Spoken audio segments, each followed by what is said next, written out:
Welcome back, everyone. Zamfara State, one of the states in the northwest of Nigeria, has been bedeviled by incessant security challenges, including banditry, terrorism, and the likes. But since his assumption as executive governor last year, Governor Dauda Lawal has been on the saddle to turn around the fortunes of the citizens of the state. But how is the governor doing this amidst all the staggering challenges? After more than a year in office, how far has the governor gone in curbing the menace of insecurity, as well as bringing economic stability in the state, which will in turn bring hope for a brighter future for citizens of Zamfara State? For this and more, I am joined by the governor of Zamfara State, Dauda Lawal, who joins me from our Abuja studios. Good evening to you, Your Excellency. Thank you so much for coming on Politics Tonight. Thank you. Thank you very much, Olajumoke. Right, so I think I should start with the major success recorded in the area of security, the death of Halilu Sububu. They say he was more than just a bandit kingpin in northwestern Nigeria. And considering what you've been going through as far as banditry is concerned, what does this mean to you? Well, let me start by acknowledging the fact that Zamfara State for the past 13 years has been facing these security challenges. It is something that we inherited when we took over.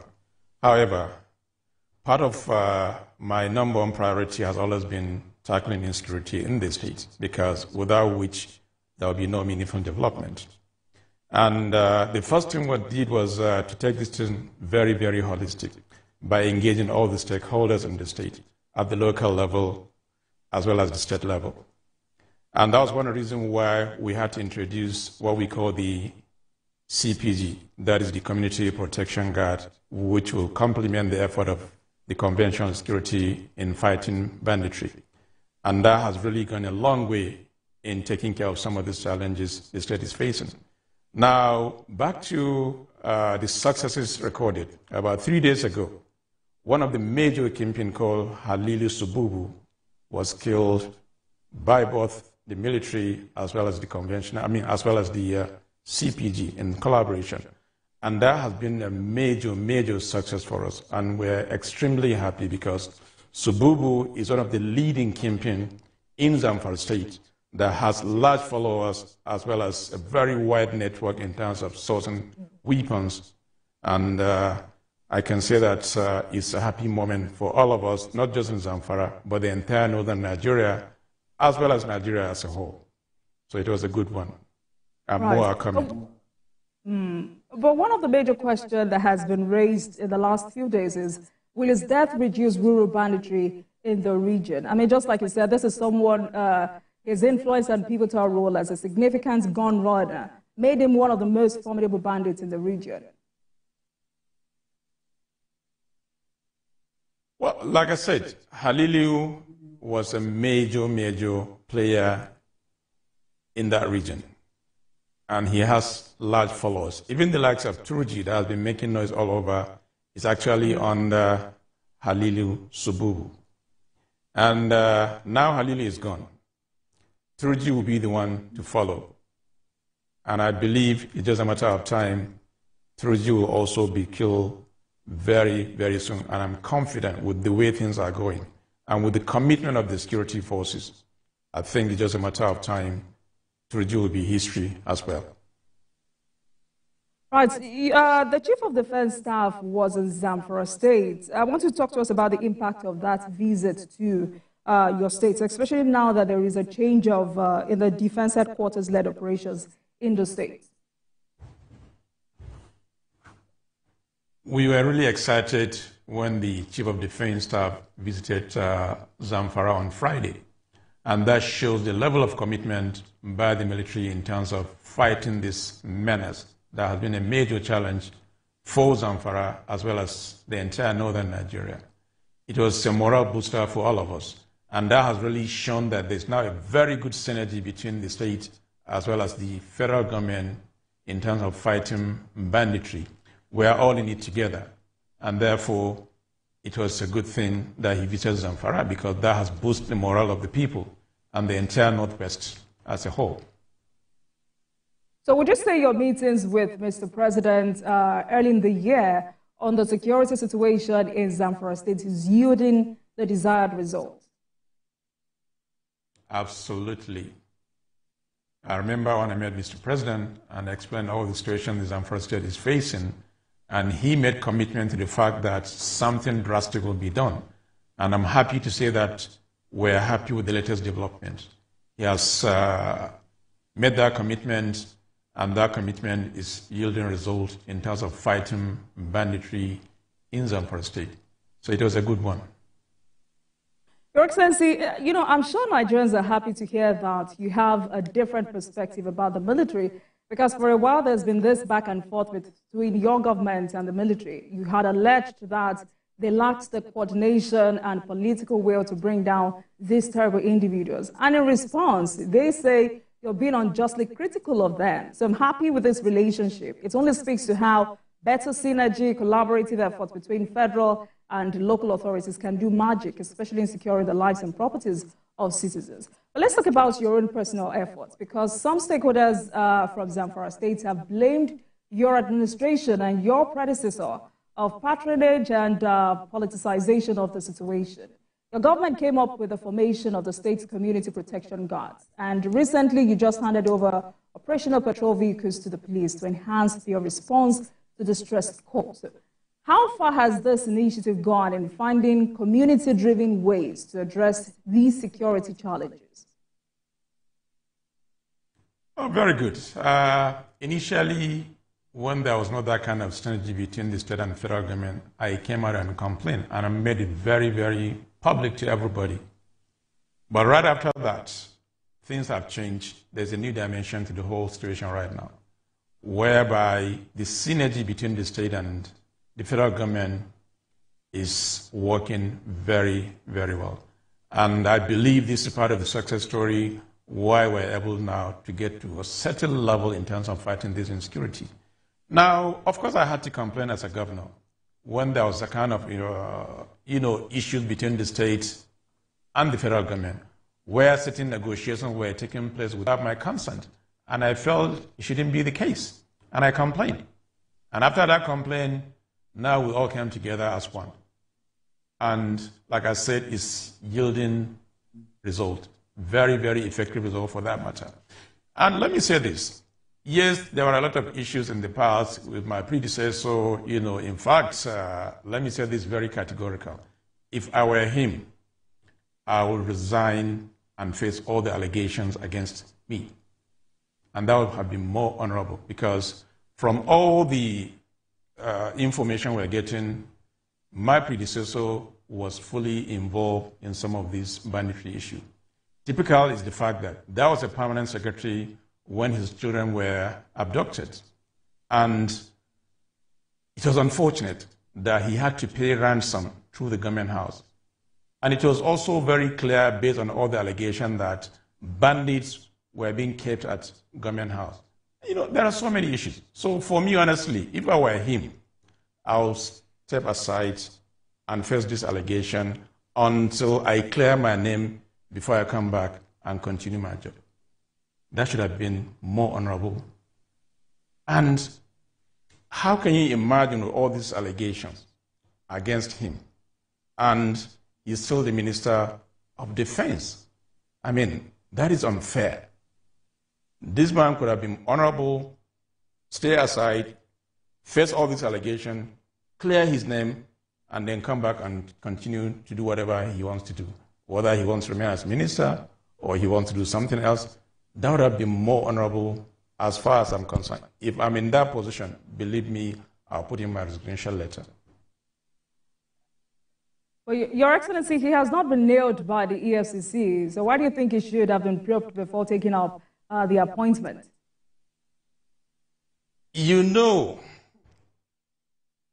In May last year, 2023, there was this allegation of misappropriating over 70 billion naira. And when we took over, we realized that that 70 billion was a child's play compared to what we have. And all this information are before the EFCC. And I wonder how this guy was cleared by the security operatives before he's confirmed as a minister. And the same thing I will say. if I were him, I'll still face EFCC to say that, look, let me clear my name. You know, this is a father of 41 children. For goodness sake, what kind of legacy is he going to leave for his children when you're being accused of misappropriating this amount of money? So he should have come out clean, face EFCC, clear his name, and then come back and continue to do whatever he wants to do. Honestly, that would have been more honorable. But look at it. We're still waiting to hear from EFCC. The case has been ongoing for over a year now. And this is people's money. We need this money in Zamfara with all the challenges we're facing, with financial constraints. At least let's have some of this money back into Zamfara so that we can work for the people of Zamfara State.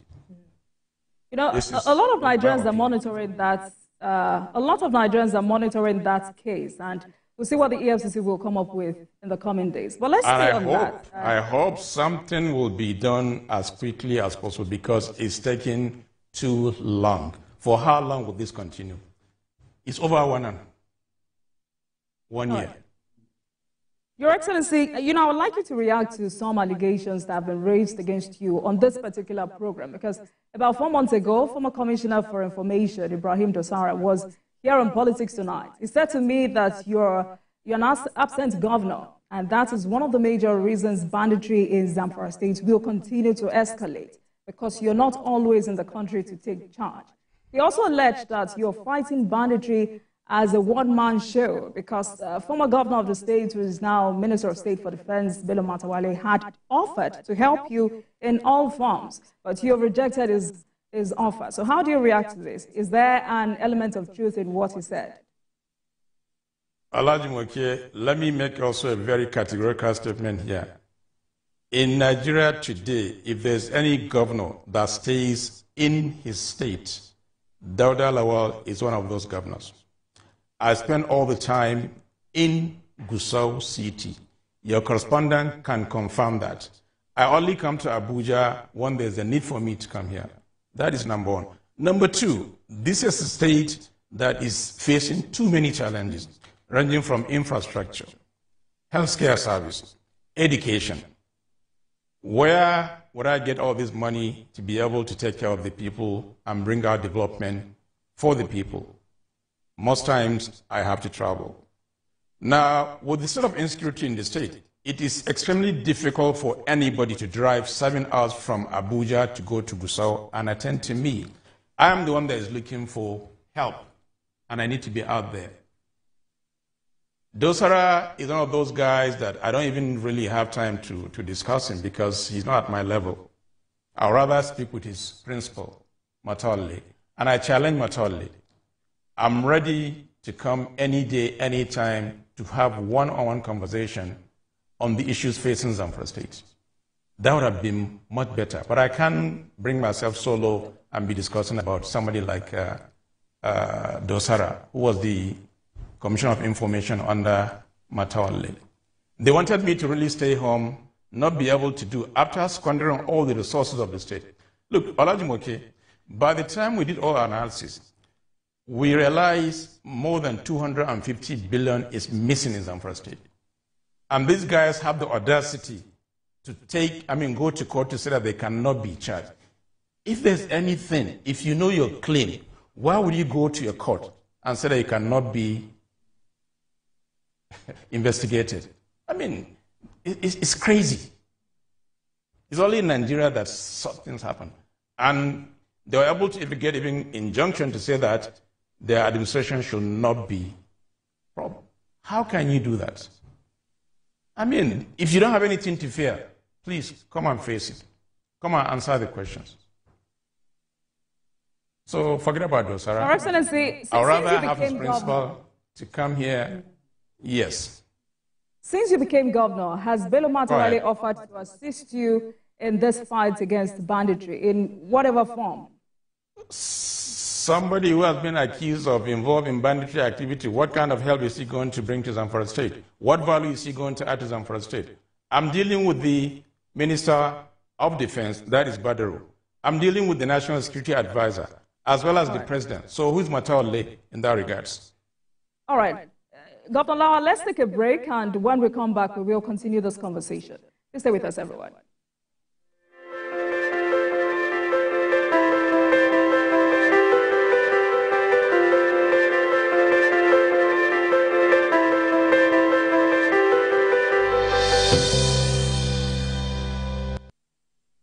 The men where don't they help adopt people they come sing. Now who be the men where don't they contribute to development for Edo State for long? Well. Oh, make I hear una clear. I say now who be the man where get the mind and strong desire to make Edo great again? These now their 5-point agenda. 1. Surplus food and water. 2. Ogbonge education. 3. Better healthcare with small money. 4. Better road. 5. Security. Now then be the men where get the liver and strong heart. When no they talk too much, but they do more. Edo, make we come out come September 21, 2024 and vote Senator Monday Okpewolo and Right Honorable Dennis Idahosa for Governor and Deputy Governor of Edo State. Vote APC. Progress.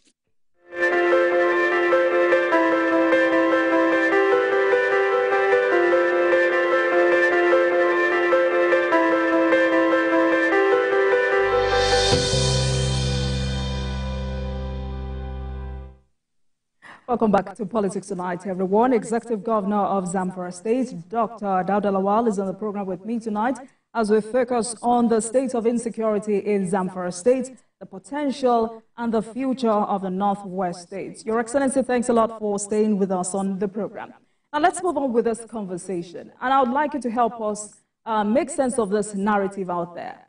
The narrative out there is one of the reasons it's looked like Governor Dauda Lawal and his predecessor, Bello Matawale, cannot agree, or the relationship is not rosy, is because Governor Lawal is being forced to negotiate with bandits. But you're insisting that these guys must be crushed. Also, I've heard you complain that negotiations with bandits are going on behind you, but you have refused to tell Nigerians who is doing this. So when a document surfaced online indicating that your government had been relating with these bandits through the back door, Nigerians were surprised and confused. So tell us tonight, what exactly happened? Were you overwhelmed? Olajumoke, my stand from day one has been no negotiation with any bandit, and I still stand on that. I have never mixed words in terms of my position as far as banditry in Zamfara State is concerned. Now, looking at that memo, I'll be so stupid at my level to sit down and write such kind of memo. I think I'm way more than that. If you look at the memo, and I keep saying, look at the content of the memo. It says Northwest Governors Security Summit. That was the heading. The background says payment to bandits. And they listed all the bandits in Zamfara State.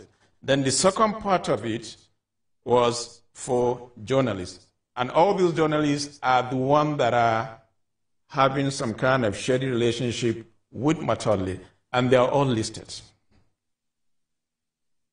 If you go to the date the memo was approved, it was 2nd of September 2024, and that was my birthday. And I remember clearly, on that day, I was at council meeting. I did not sign a single memo. Secondly, when you look at even the name of the SSG, it was spelled wrongly, and that wasn't the way the SSG signed his memo. If you look at the address under the heading, Honorable Commissioner of Finance, I have never written any memo in that regard. And I challenge anybody to go to Ministry of Finance and look at all the memos that I have approved. If there was one that I've addressed my commissioner as HC Finance, I will pay 20 million naira to whoever can bring any memo that I address my honorable commissioner that way. And why is it that all the people that were listed on that memo are people that are saying the truth about Matawale?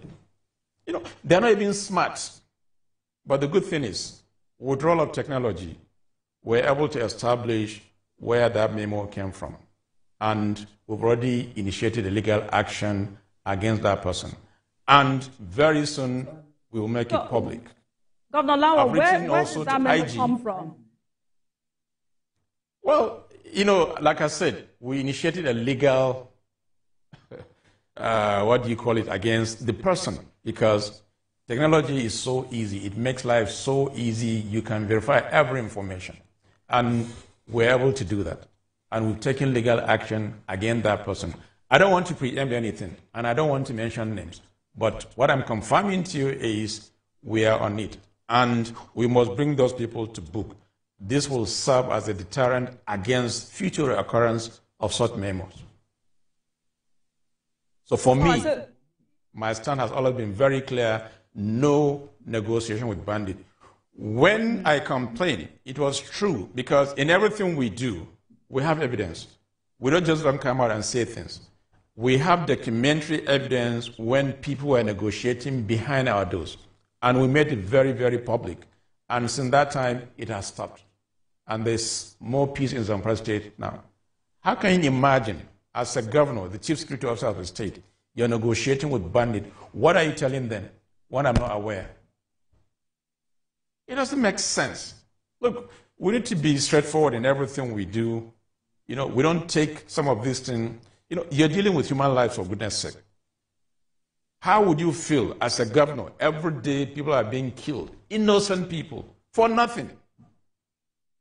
I mean, it's unfair. And you still want to negotiate with these people. Give them money. Yes. Do you agree that the people should take up arms and defend themselves?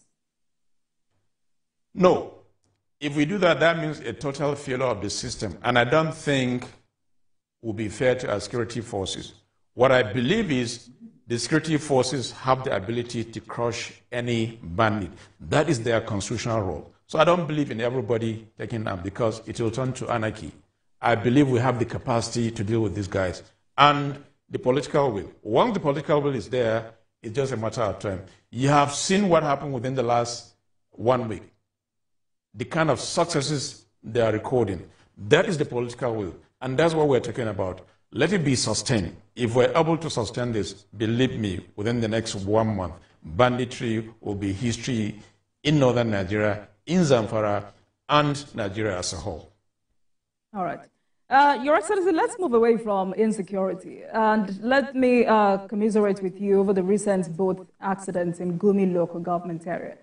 Please accept my sincere condolences. Thank you very much. You've described that accident as a monumental disaster. Do you blame this on weak safety standards and regulations in the states? You know, there are so many things we take for granted in our communities. What we need to do is to intensify the awareness in terms of the do's and don'ts. That is the only way you can stop some of these things happening, because, you know, it was a very tragic incident, losing over 40 people for somebody's negligence. So what we need to do is to intensify some of these communication, information in terms of, you know, taking things very, very seriously, so that we can prevent future occurrence of such tragedy. And thank you very much for empathizing with us. We appreciate it. Right, but if you look at the recurring decimals, I want you to be very specific tonight. I mean, if you look at them critically, from overcrowding to the use of faulty vessels and inadequate safety measures, most times the causes of these accidents are well documented but poorly addressed. And what is most disheartening is the complacency that surrounds these disasters. So how do you intend to address the root causes so there will be an established, robust technical and operational standard? I mean, create safer systems, reduce fatalities, and minimize risk. What we did as responsible government is to send a set of engineers as well as people from NEMA and ZEMA to understand the root causes of the problem, so as to profile solution going forward. And I believe the results should be out within the next 2 days. so that we'll be able to really look at what went wrong, and then we can guard against future occurrence of such issues. And I think that is the way forward. All right. So I want you to talk to us about the remarkable achievements recorded in the last 1 year in regards to your administration's rescue mission agenda. Thank you very much for that. Let me just give you a brief history of what we inherited as a state. We inherited a very, very empty treasury with a backlog of 4 months' salaries of Zamfara State workers. We're able to settle that. We're able to settle 1.3 billion NACO. We're able to settle 1.6 billion YA. We're able to settle 1.6 billion KETCO, because when we took over, almost all the ministries, including Government House, were disconnected from electricity. For 5 to 9 months, there was no single drop of water in the capital. And we're able to solve that in just 5 days after assuming office. You're aware also, since 2011, we have not paid pension and gratuity to the tune of 13.6 billion. Guess what? We have already cleared about 9 billion as at today. The remaining balance will be paid within the next couple of months. Now, if you look at education also, the structures in place, what we inherited was in a bad stage. The same thing healthcare. No single hospital that was operational at the time. In fact, it was an ISO. We're able to fix so far about 6 hospitals across the local government and fully equipped with modern technology. We are building and rebuilding primary school over 350 as we speak. The same thing secondary school. We are remodeling more than 350 secondary school fully equipped with all the furniture and everything. You know, because if you look at the history of Zamfara State, we've always been at the bottom, just like that letter Z. But we're trying to change the narrative. And I'm happy we're doing that. And guess what? We're doing this with the meager resources that we're getting from FAC allocation. What we're able to do also is to block all the leakages. Prior to this, our IGR in Zamfara State was just under 90 million. And that 90 million, 90% was payee. We're able now to move our IGR from 90 million to at least 1.2 billion. And it's increasing on a month-by-month basis. If you travel in Zamfara State, the state capital, you cannot move 200 meters on a good road. Go to Zamfara now and see what is happening. Your correspondent were there, and we always do these things live so that there won't be any stories here and there, because politicians are fond of manipulating things. But we normally cover these things live. Go and see what is happening now in Zamfara State in terms of urban renewal. So these are things we are doing. Also, when I took over, the minimum wage in Zamfara State was just 7,000. You can imagine somebody earning 7,000 a month. We had to quickly do what we had to do to jack up to at least the previous minimum wage of 30,000. And on a monthly basis, from the very day we took over, on the 25th of every month, we pay our salaries. We pay them bonuses. We pay them 13-month salaries. And things are working. We're employing people. There's a lot of economic activities now within the state. So things are really picking up and people are not complaining. So we'll get there gradually. Remember, we inherited an empty treasury. But I can say that now we are financially stable and we're taking care of all our obligations. We have not borrowed a dime up till today. We are using the same resources for the development of our people. That is what we are doing. Your Excellency, I'm sure the next question anyone would ask is, how did you do it? How have you been able to achieve all of this in 1 year? Proper financial management, accountability. That is the way. Process in place. We now put process in place. In fact, that's the reason why when I saw that memo, the question I asked, where would that money come from? In every memo, there must be a word of charge where that money will clearly explain the account details so that you don't go and approve something that you cannot even find the money. And I challenge anybody to show me where that money was deducted from Zamfara State government. So it's just proper discipline, accountability, proper financial management. When we took over, we had 52 permanent secretaries. We had 48 commissioners. For goodness sake, even the federal government did not have that number of permanent secretaries. So we had to trim down everything so that at least the cost has reduced drastically. So right now, there's proper accountability. All the leakages of stealing money here and there, we block that. And we're okay. We're doing well.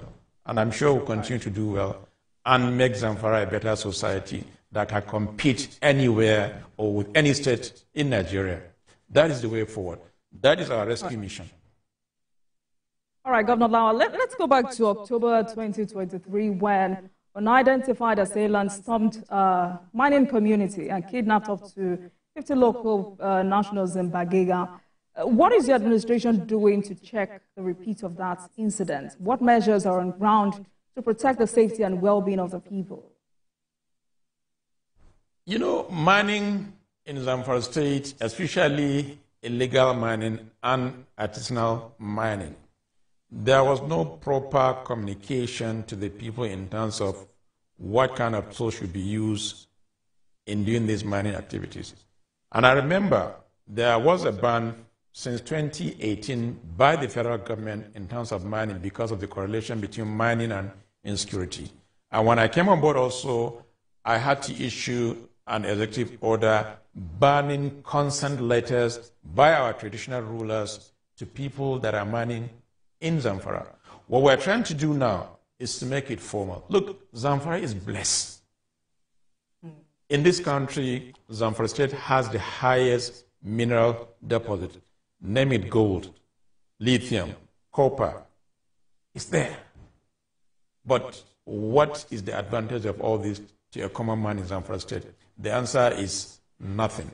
Now, what we're doing now is to formalize this sector where the state government will be able to get something and also improve our internally generated revenue so that we can come back and work for the people.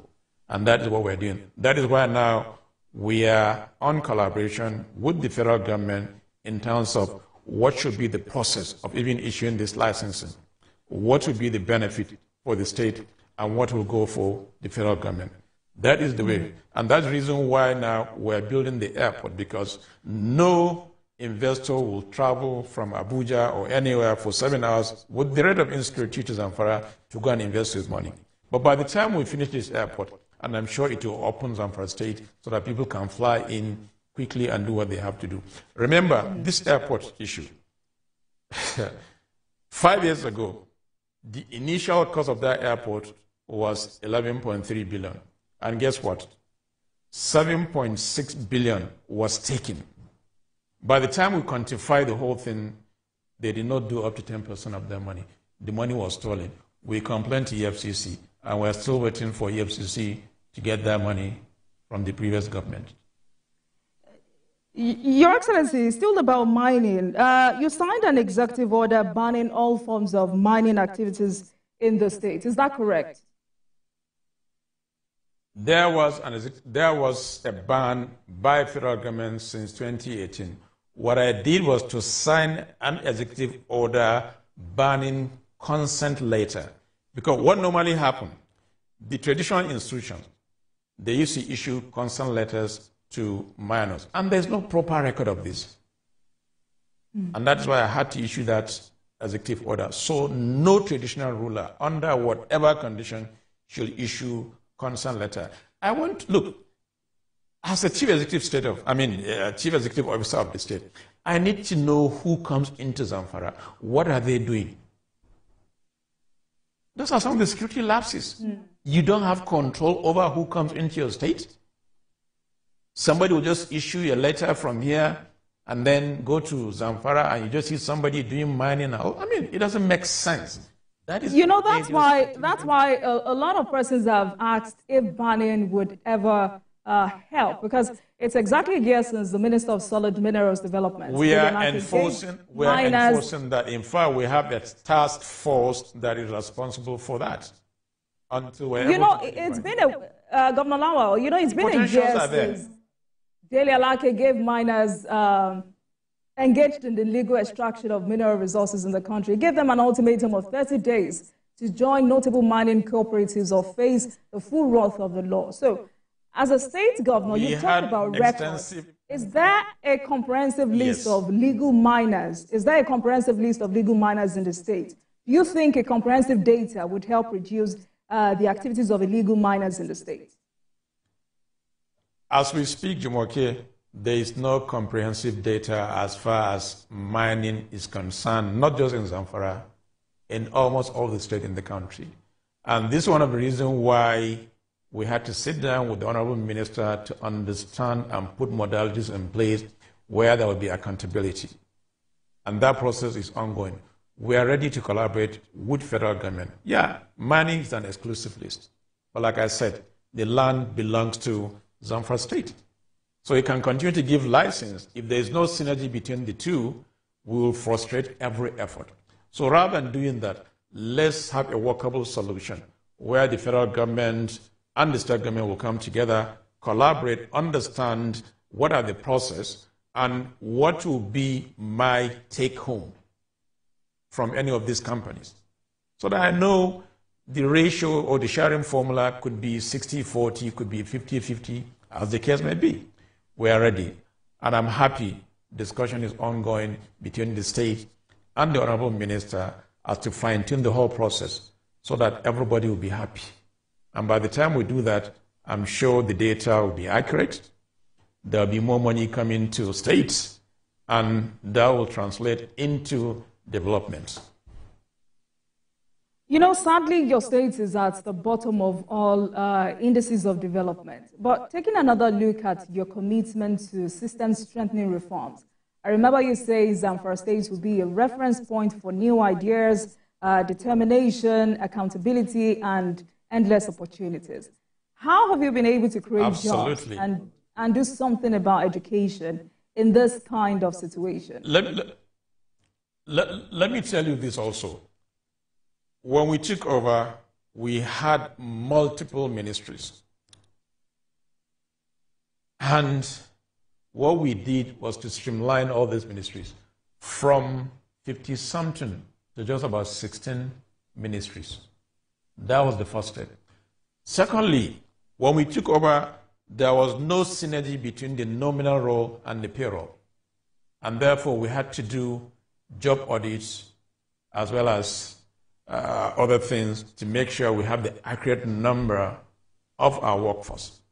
And that has significantly reduced all the ghost workers, and the process is still ongoing until we make sure who is supposed to be an employee of Zamfara State government.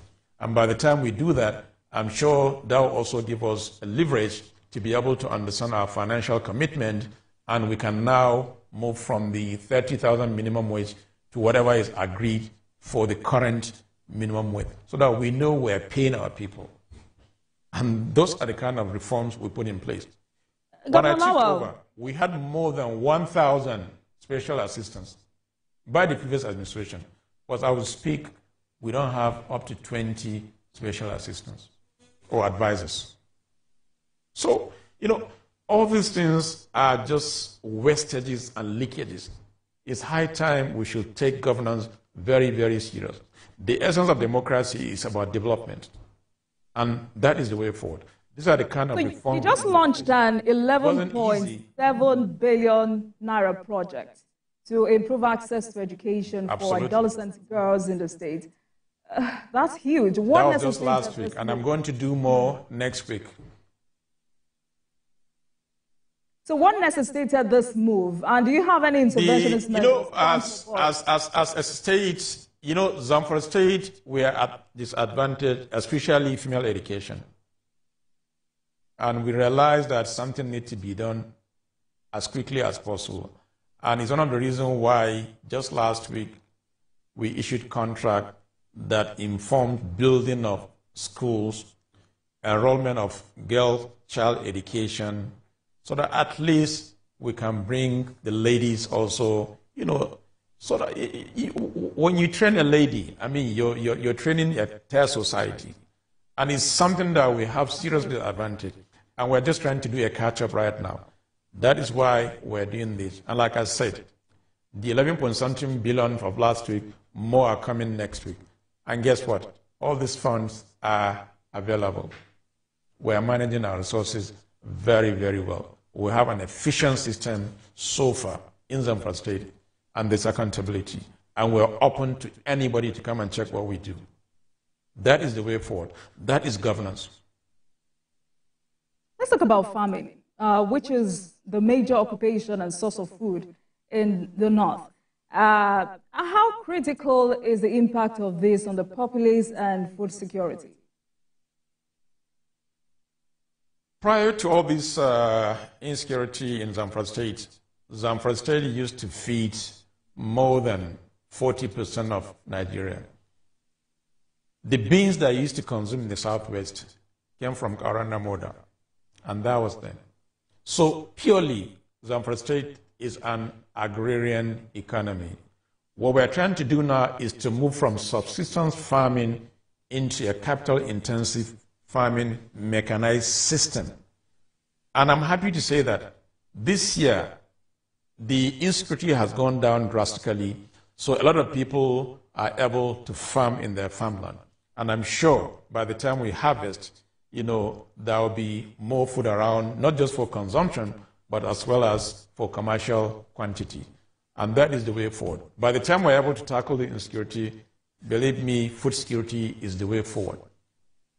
If you can feed yourself, I don't think there will be any issue, because all this wrangling that you hear is because people are hungry, and a hungry man is an angry man.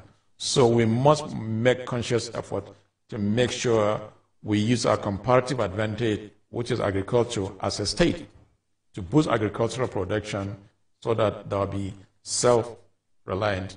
Our people will not just eat, but also use it for commercial purposes. And that is what we're doing in terms of agriculture. We distributed farm implements during the dry season. At the same time, we distributed fertilizer, seedlings, insecticides, new machines, that the yield will be much, much higher than the way it used to be. And all these are free, and these are assistance to local people in order to boost agricultural production in Zamfara State. I want you to talk to us about your effort on economic revitalization and rural infrastructure. This is important because in January, you talked about plans to construct 7 kilometers of feeder road and build new markets, which will comprise 4,000 shops. Have this been actualized? Absolutely. You know, everything we said is a promise, is commitment, and we make sure we deliver on our promises. We don't make empty promises. Everything that I told you that time we are doing is already in place. In fact, the feeder roads is across all the 40 local governments. While in the city, because we have a serious deficit in terms of infrastructure, and we're constructing almost all the roads in Gusau town, so that at least we look like a city, a capital city, not the village that we used to look like. That is the way forward. Your Excellency, in talking about health, what are those policies you've put in place to modernize hospitals and primary health centers across the council areas of the state?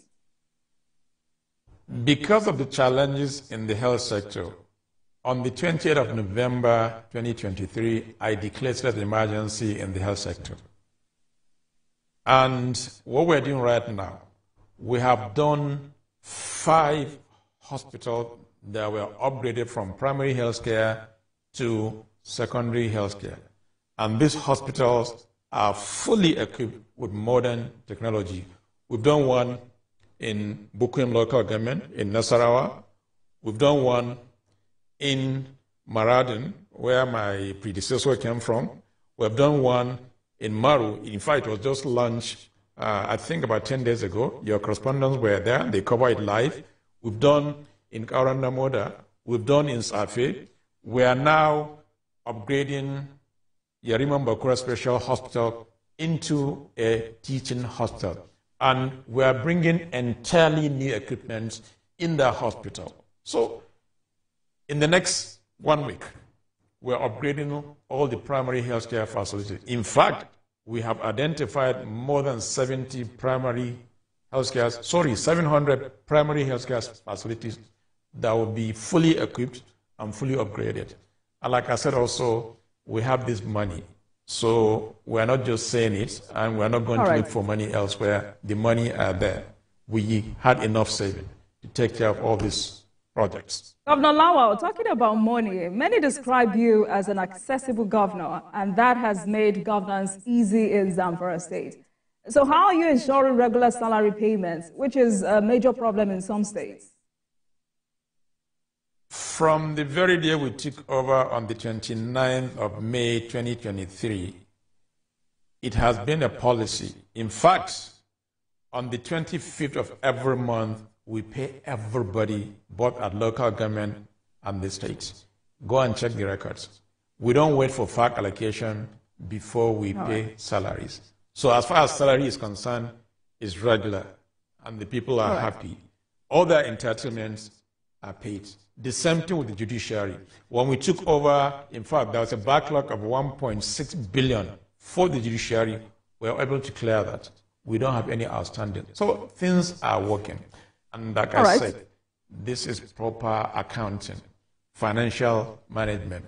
And that is what is bringing me closer to my people. So anytime you see me in Zamfara or Gusau, it's like every day is politics. All right. We can only wish you the very best from here. Thank you so much for joining us this evening. I've been speaking with Governor Dauda Lawal, the Executive Governor of Zamfara State. Thank you so much for speaking with us tonight. And I look forward to more conversations. I'll also invite you to come to Zamfara and see for yourself all this thing that we're doing. Thank you very much for having me. Thank you so much. I truly appreciate it. All right. And thank you for watching, everyone. That marks the end of today's episode of Politics Tonight. But you can watch the repeat broadcast of this episode at midnight. Get in touch with us on our social media handles, Facebook, Instagram, and X at TVC News NG and at Olajumoke Olatunji using the hashtag Politics Tonight. We're also on YouTube at youtube.com/TVC News Nigeria. I am Olajumoke Olatunji. I'll see you tomorrow.